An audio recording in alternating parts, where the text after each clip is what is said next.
déclarée ouverte. Madame le greffier, voudriez-vous prendre la parole pour procéder à la lecture de l'extrait du vote? Merci, Monsieur le Président. Merci, Monsieur le Président, de la parole que vous nous apportez. L'extrait de vote.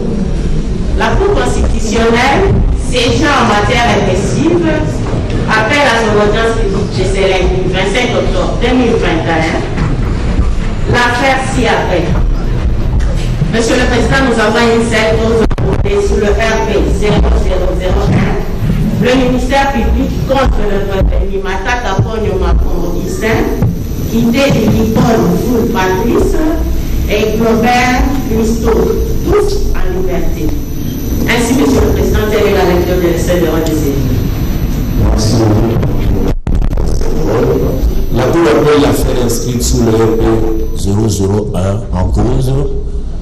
Monsieur le procureur général de la Cour constitutionnelle contre Monsieur Matata Ponyo, Kitebi Kibol et Monsieur Christo Robler. Les prévenus sont-ils dans la salle? Veuillez comparaître.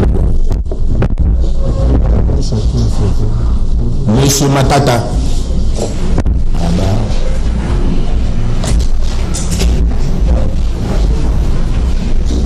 Monsieur Kitebi.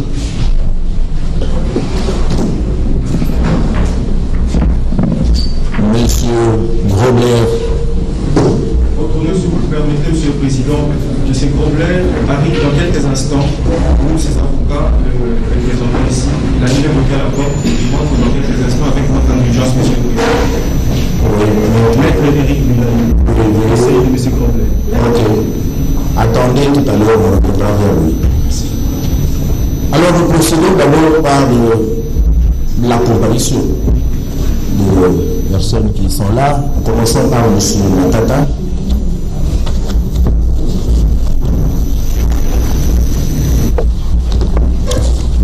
Étant son domicile, parler à M. Mbaka Eman, son serviteur ainsi déclaré. Donc la Cour est saisie à votre égard. La Cour est également saisie à l'égard de M. Kitebi Kibol Vol Patrice, parce qu'étant son domicile, il parle en sa propre personne. Le greffier vous a parlé. Donc, la Cour est également saisie à votre égard. Alors, on procède à l'identification des parties qui comparaissent d'abord. M. Matata Ponyo, né à Kindu, le 5 juin 1964, fils de Matata Schmitt décédé, et de Wali Adjilani en vie, village Moolo, territoire de Kabambare, province du Maniema. Vous êtes marié à Madame Kachoko Mbonda Hortense, père de 4 enfants. Et vous êtes sénateur. Vous résidez à Kinshasa, quartier Ma Campagne, commune d'Ingalima. Voilà, donc il confirme bien que c'est son identité. Monsieur Kitebi Kibol Voul Patrice, né à Kenya le 11 septembre 1954, fils de Kitebi décédé et de Magemba en vie, originaire de Kolokoso, secteur de Kolokoso, territoire de Kenya, province du Kwango. Vous êtes marié à Madame Betty Mayala et père de 4 enfants. Vous êtes au moment où vous avez entendu, vous étiez directeur général du Fonds de promotion de l'industrie. Et vous résiderez à Ma Campagne, commune de Ngaliema. Voilà. Monsieur Grobler, serait-il déjà prêt? Il est à la porte. Mais l'audience commence à 10 h. Et vous avez vu que la cour est entrée à 10 h pile. La ponctualité fait déjà partie d'une culture et d'une civilisation. Oui, il faut le... Oui. Monsieur le Président, nous voulons vous informer qu'un des avocats de M. sénateur Matata, le professeur Mandemou, est bloqué par la sécurité. Si vos services peuvent s'investir pour qu'il soit dans la salle. Merci. Le chargé de la sécurité peut faire entrer Maître Nyabirungu. Et M. Gobler, s'il est déjà là.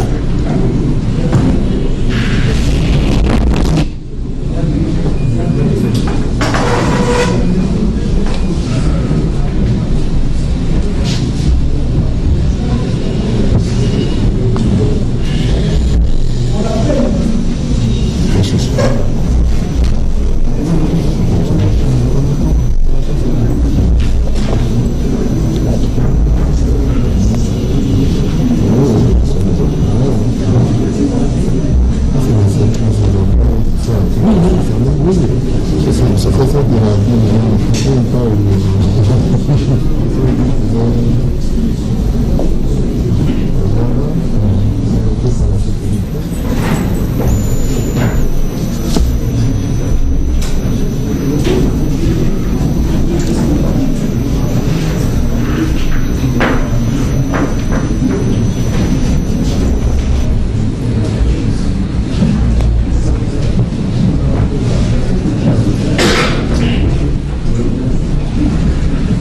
Maître Bilal, votre client est-il déjà là? À quelques mètres, monsieur le président, votre chance. Mais il devra apprendre à respecter l'heure. Absolument, monsieur le président.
Maître Nebirungu, la cour vous attend et vous n'êtes pas allé dans la salle d'audience.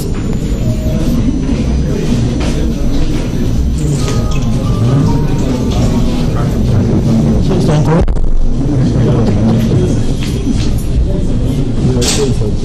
Il doit s'habiller dehors.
On va évoluer.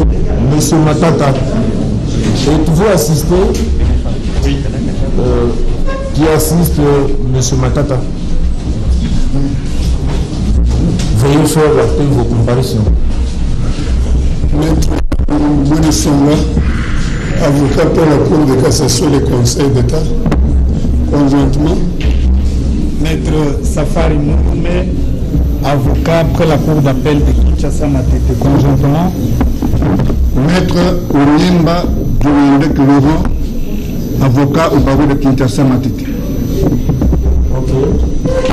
Monsieur Kitebi. Pour Monsieur Kitebi, Carlos Ouapichi, Ouamachi, je suis avocat au barreau de Kinshasa Gombe. Conjointement avec Matuka Kabakisa, patient du barreau de Kinshasa Matete. Voilà, donc la Cour, monsieur le procureur général, les deux prévenus sont présents, mais un ne comparaît pas. Vous avez la parole.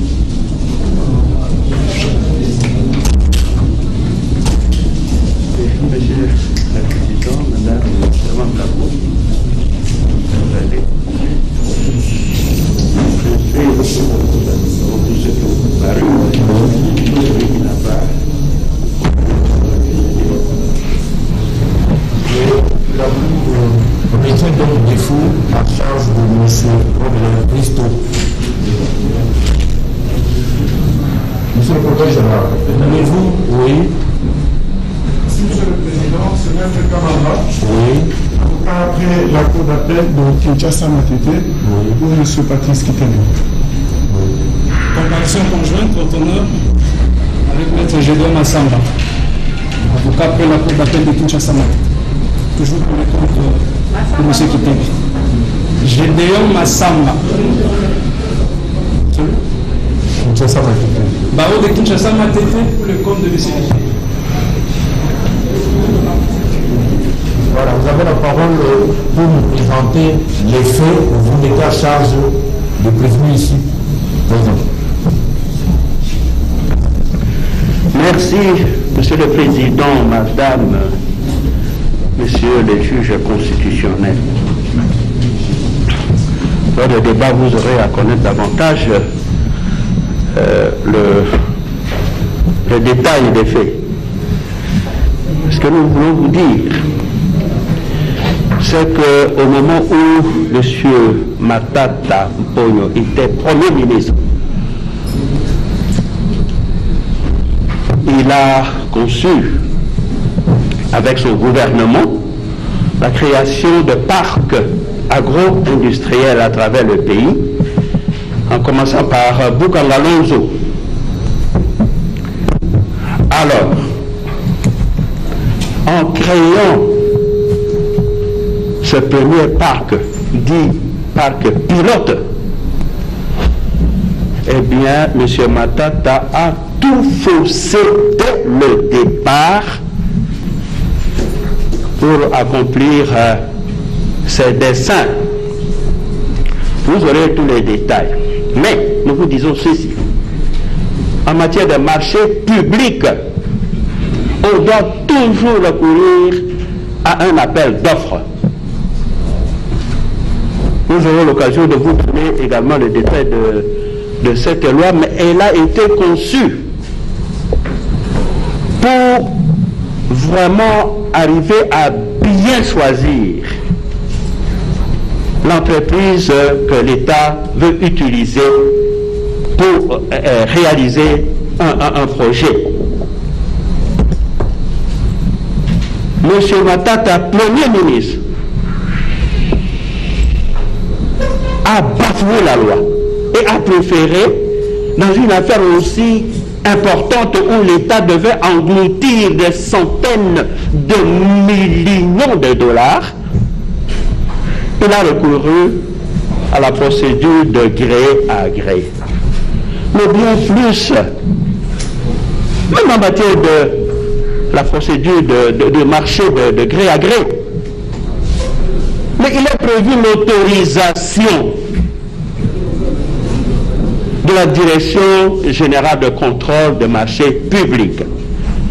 Il n'a pas eu recours à cette direction générale, dont il n'a pas eu l'approbation.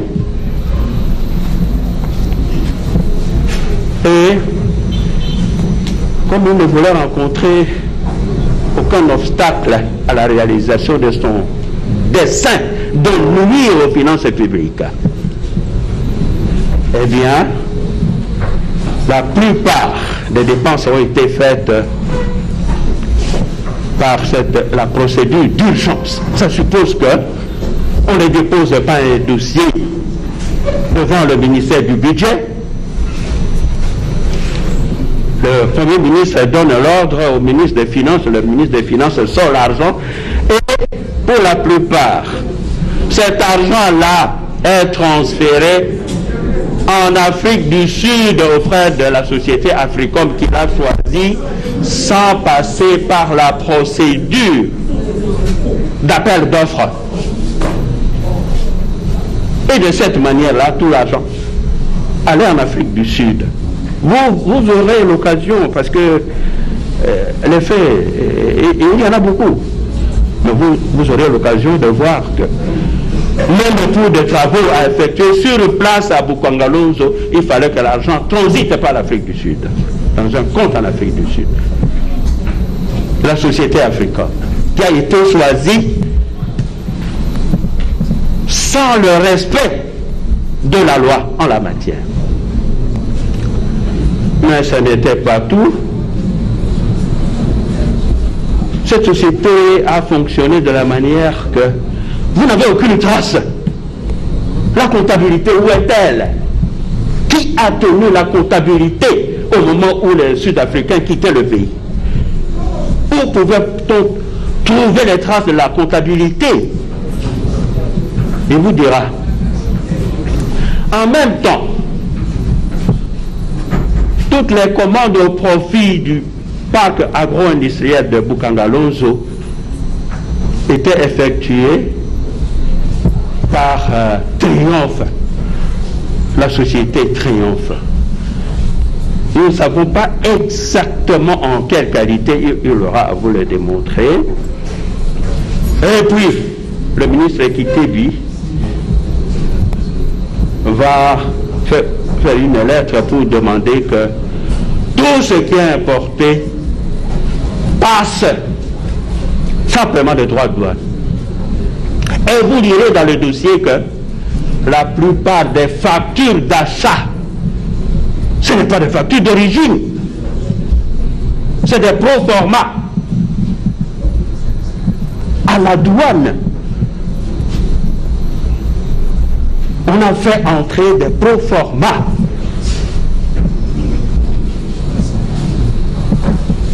Et alors, comme il y avait les instructions, eh bien, tout ça a été sorti comme ça.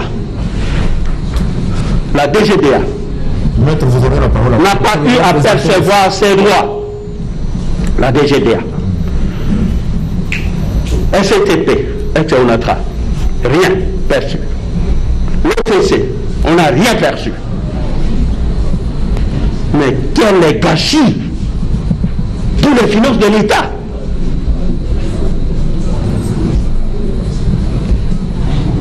Et alors,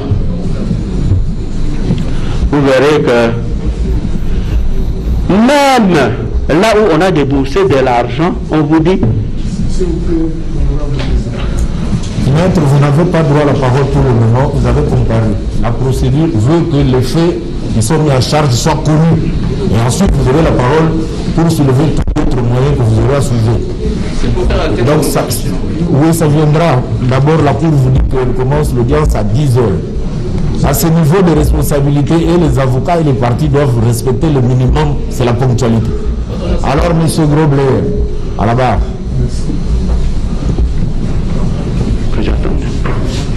Un instant, M. le Président. M. Grobler, à la barre. Vous êtes bien, M. Grobler? Vous êtes né où? Attendez. Vous êtes né où? You do not speak French? Where are you born? Yeah, where are you born? Why? Yeah. Where did you name? Where are you born? Where? Oh, South Africa. Johannesburg. Do you have your passport, your ID? I don't have my Vous avez passport. votre pièce d'identité? I have a copy of my passport, but not my Yes. passport. Let me see. Laissez-moi voir ça.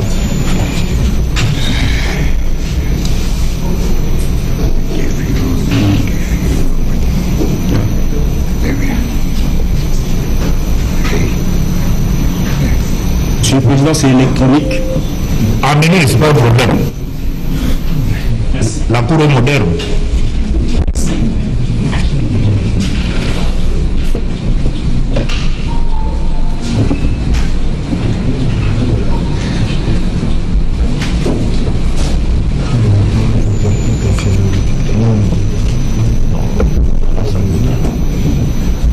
Bon, maintenant on découvre que votre client ne parle pas français, donc on devra bien le désigner un interprète. Bien entendu, sous réserve de votre saisine régulière. Oui, la Cour se déclarait déjà saisie à son égard. La raison pour laquelle la Cour avait retenu défaut, on ne retient pas défaut si on n'est pas saisi. Donc la Cour décide de rabattre le défaut en ce qui le concerne. Est-il assisté? Oui, monsieur. Qu'il assiste. Si vous rabattez les défauts sans avoir votre saisine à son endroit, on n'aura pas le temps de soulever notre moyen de non-saisine. qui l'assiste. Parce que jusque-là, vous n'avez pas acté vos comparaisons, vous parlez, anarchiquement. Maître Kalou Mébéa. Oui. Chef avocat au barreau de Kinshasa Gombe.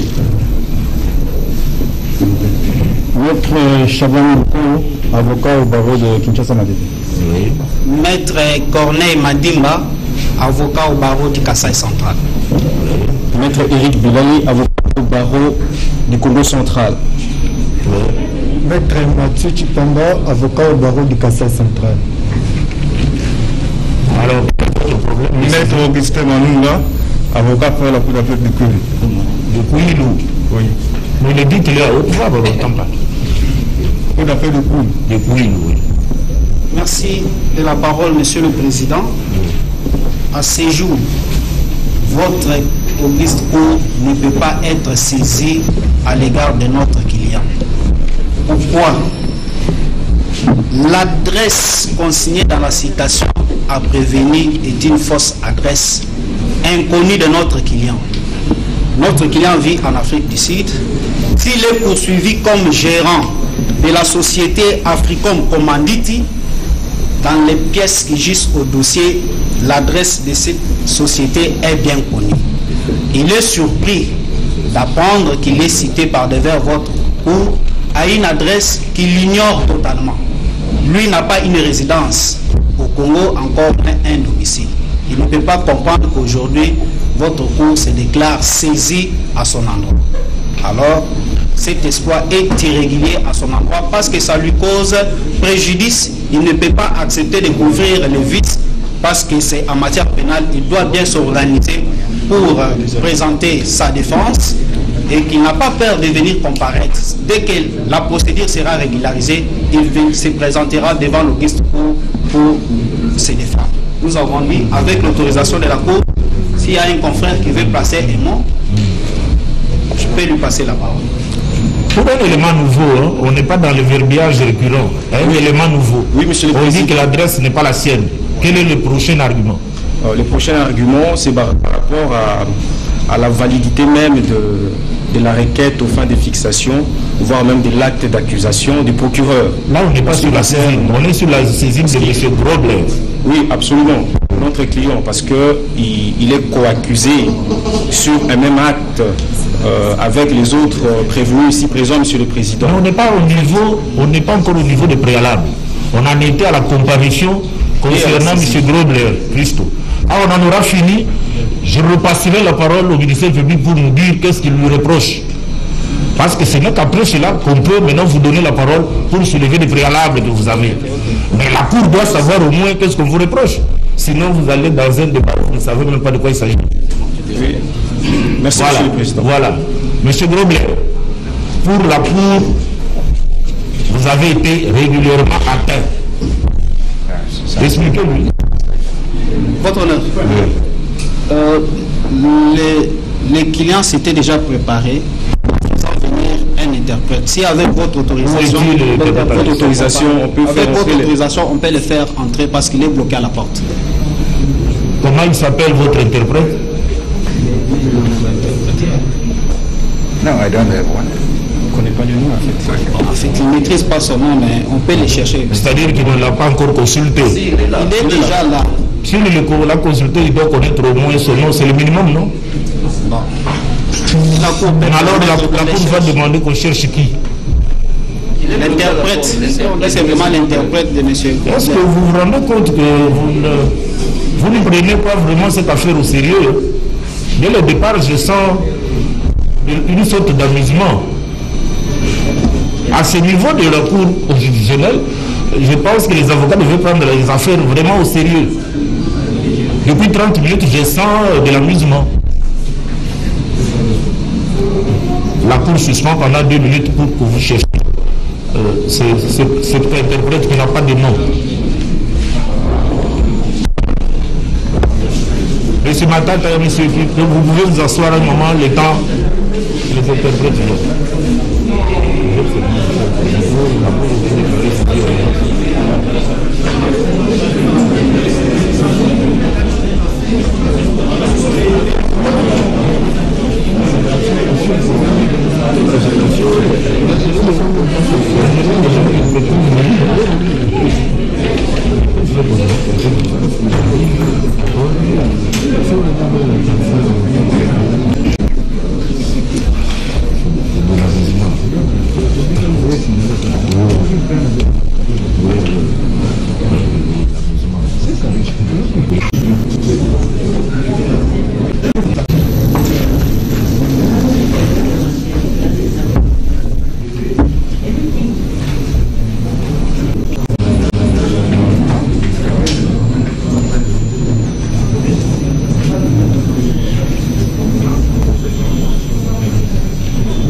Mesdames, Messieurs, nous sommes en direct de la Cour constitutionnelle. Le procès sur l'affaire Boukangalonzo s'ouvre donc aujourd'hui sur le banc des accusés. L'ancien Premier ministre Augustin Matata Ponyo, n'est-ce pas? Il va comparaître aujourd'hui pour la toute première fois. Justement dans cette affaire. Il se fait accompagner d'un conseil, n'est-ce pas, pour établir ou non les faits qui lui sont reprochés. Par lui, nous avons l'ancien ministre délégué des Finances, Patrice Kitebi Kibelmvoul. Il sera aussi entendu ici. Tout naturellement, il est aussi accompagné. Là, vous voyez l'ancien Premier ministre Augustin Matata Ponyo, l'homme à la cravate rouge. Il s'habille toujours en cravate rouge. Et il a été convoqué justement pour répondre des faits qui lui sont reprochés dans le cadre du projet du parc agro-industriel de Boukangalonzo, qui est aujourd'hui presque un éléphant blanc, parce que les résultats attendus quant à ces vastes projets qui devraient en principe alimenter la ville de Kinshasa en maïs, donc un produit de première nécessité. Augustin Matata, que vous voyez là, il va répondre à mon avis. Y a-t-il quelqu'un qui sait parler anglais ici dans la salle, autre que le parti au procès ou même les juges? Oui, M. Matata. Mais vous êtes vous-même concerné, vous n'allez pas traduire pour vous. Fidèlement. Oui. L'interprète doit être une personne tierce au procès. Il doit prêter serment. Il pense qu'il doit prêter serment. Oui, Monsieur le Président peut jouer ce rôle en posant la question en français, en anglais, en interprétant pour les greffiers. Oui, mais ce n'est pas un interprète en ce moment-là. Ah oui. Le président ne pourra pas prêter serment devant lui-même. Absolument.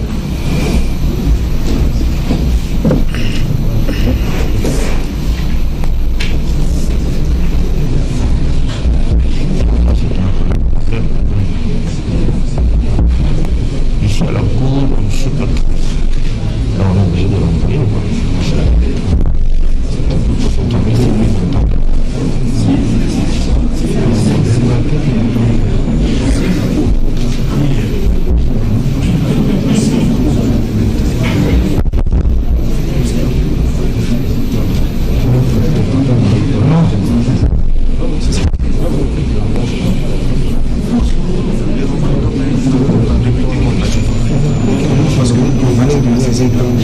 Maître Bilal, vous avez annoncé à la cour que monsieur l'interprète était en route, non? Oui, ils étaient ensemble, arrivés à la porte. Il y a quand même des restrictions. Oui, nous sommes en période de Covid-19. Il a été découragé, il est parti, quand on l'a bousculé, j'étais là même le prendre. Il était accompagné de l'interprète comme chaque jour. Donc on a des échanges avec lui, avec un interprète. C'est vrai qu'on avait aussi à l'idée que si notre interprète est là et que le président estimait qu'il fallait un autre interprète fiable, assermenté, il n'y a pas de problème.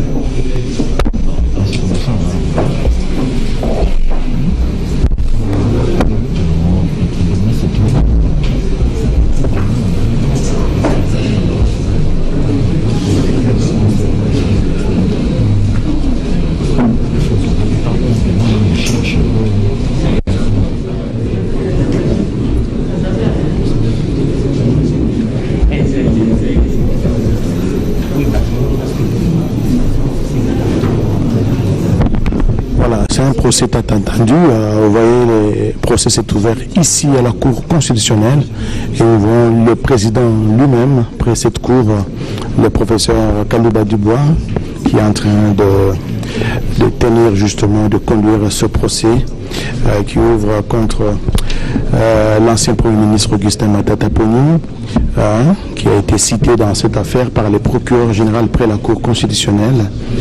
Et par lui, il y a l'ancien ministre délégué des Finances, Patrice Kitebi Kibelmvoul, l'ancienne ministre du portefeuille, Louise Munga Messozi. Elle aussi est citée dans ces dossiers. Il y a aussi la conseillère de l'ancienne ministre du portefeuille, Louise Munga, qui avait été nommée en son temps directeur général. Qui était suspendu et reprise. Les prévenus peuvent revenir à la barre.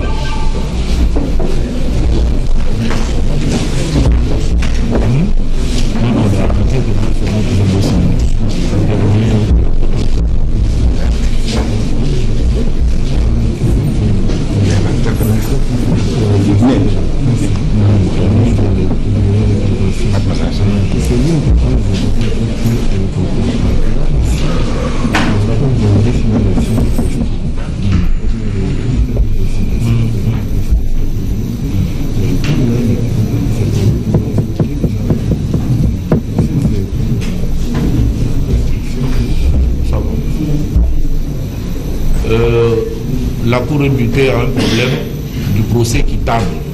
Le procès équitable exige justement que la personne poursuivie comprenne les griefs qui sont mis à sa charge. Et donc, pour la Cour, qui est saisie aujourd'hui contradictoirement à l'égard de tous les prévenus, il sera question de renvoyer l'affaire pour permettre que la Cour commette un expert, son propre expert, pouvant traduire pour M. Grobler. Oui. Merci, M. le Président. Nous sommes d'avis, avec votre auguste cour, que la question liée à la compréhension des griefs en charge des prévenus est une question liée à la garantie du droit de la défense, qui est un droit fondamental. Nous sommes d'accord qu'il faudrait qu'il y ait un interprète. Dans ce qui concerne la saisine de votre juridiction, nous pensons, et c'est ce qui est juste, que la saisine n'est pas comment dirais-je, ne concerne pas tout. Maître, vous faites un débat de rétropédalage. La Cour s'est déjà prononcée et il s'agit de la Cour constitutionnelle. Lorsque la Cour s'est prononcée, il n'y a pas de débat entre la Cour et les avocats. Si vous continuez à revenir sur ce débat, je vais vous arracher la parole. Le débat va continuer. Pour la Cour, l'adresse est bien l'adresse du prévenu. La preuve, c'est qu'il est même là. La preuve supplémentaire, c'est qu'il sait même lui-même choisir un traducteur, donc il est au courant. Et la finalité poursuivie par la citation, c'est d'atteindre le prévenu. Il est prévenu et il est dans la salle. Votre indigence, pour la maître, nous ne faisons pas un débat. Je ne vous accorde pas la parole. La Cour va renvoyer l'affaire contradictoirement à l'égard de tous les prévenus pour commettre un expert traducteur au profit de M. Robert. Il n'y a pas de débat à faire avec vous. L'affaire est renvoyée à 2 semaines. Madame la Gaucher, quelle est la date de la remise? Remise contradictoire à l'égard de toutes les parties.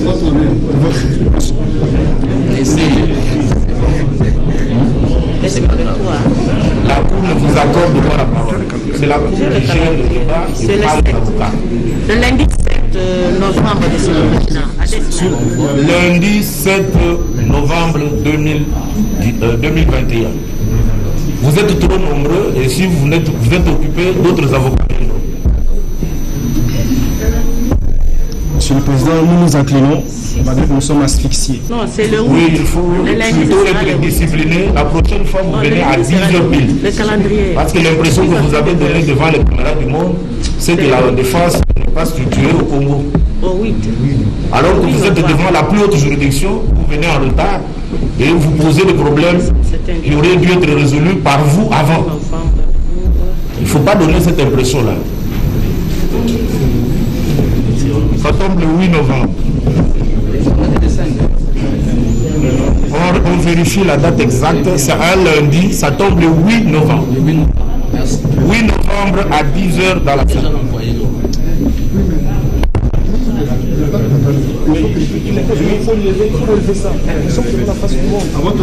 Oui. Merci, Monsieur le Président. Nous avons pensé que la question de la remise a toujours été discutée entre... Devant les juridictions inférieures, pas ici. Nous aurons voulu que ça soit... C'est pour ça justement que les avocats d'un certain niveau savent que devant les hautes juridictions, la procédure est menée par la Cour. pas par le parti. Donc il ne faut pas nous engager dans le débat stérile. Dans 2 semaines.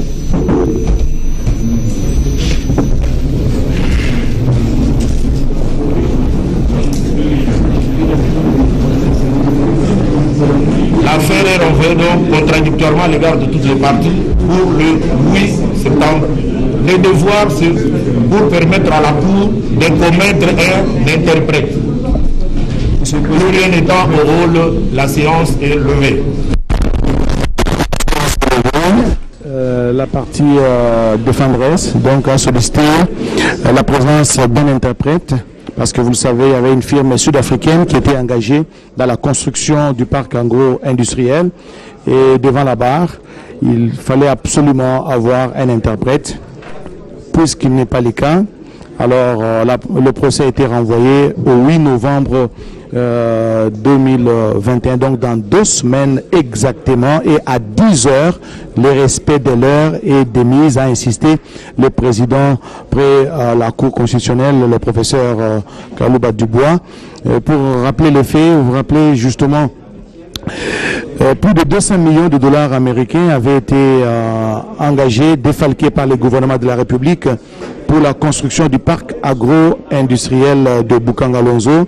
Selon les griefs reprochés à l'ancien Premier ministre Augustin Matata Pognon, cet argent s'est volatilisé dans la nature et un réquisitoire a été lancé le 28 avril 2021 par le procureur général, un réquisitoire qui était sans appel basé sur le rapport de l'inspection générale des finances IGF que dirige l'inspecteur en chef Jules Alingueté, le service qui inspire désormais respect dans le pays et dans le monde a été appelé au secours dans cette affaire et les premières enquêtes mettent à charge justement l'ancien Premier ministre Augustin Matata Pognon, le ministre délégué aux finances, l'ancien ministre délégué aux finances Patrice Kité Bikibol Mvoul, l'ancienne ministre du portefeuille qui est aujourd'hui député national Louise Munga Messozi, ainsi que l'ancien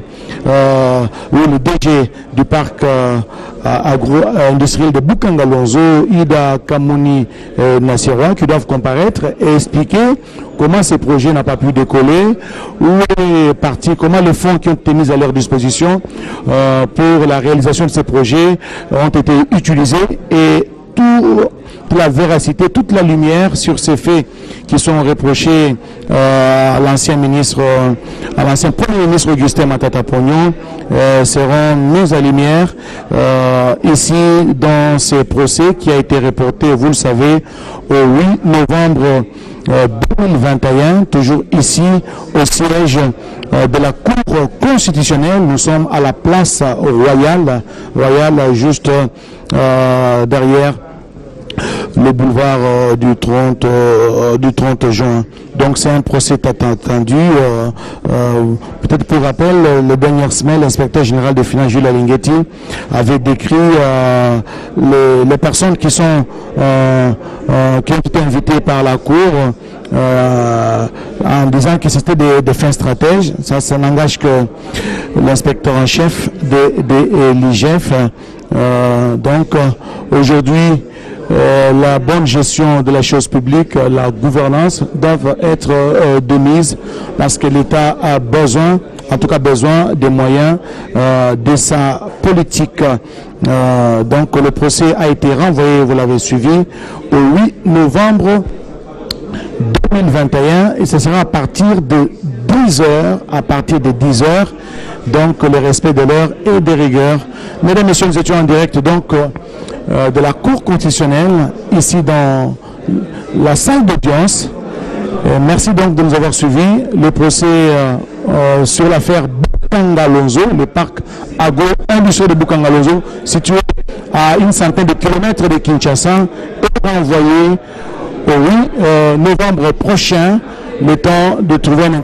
Alors, à tous les amis, John Image is the King. J'ai confirmé, j'ai vécu ça. C'est impeccable, c'est incroyable, mais je ne savais pas. C'est un privilège de connaître John Image et d'avoir les images avec John Image. Je suis très honoré. Bravo, John Image. Non, John Image, number one. Yebani, oya boya sali mokili na ye. Papa na nzamba pambolo na image. Apambolo vana musala na yo po. Ozo sala ngo vraiment. John Image 001, number one.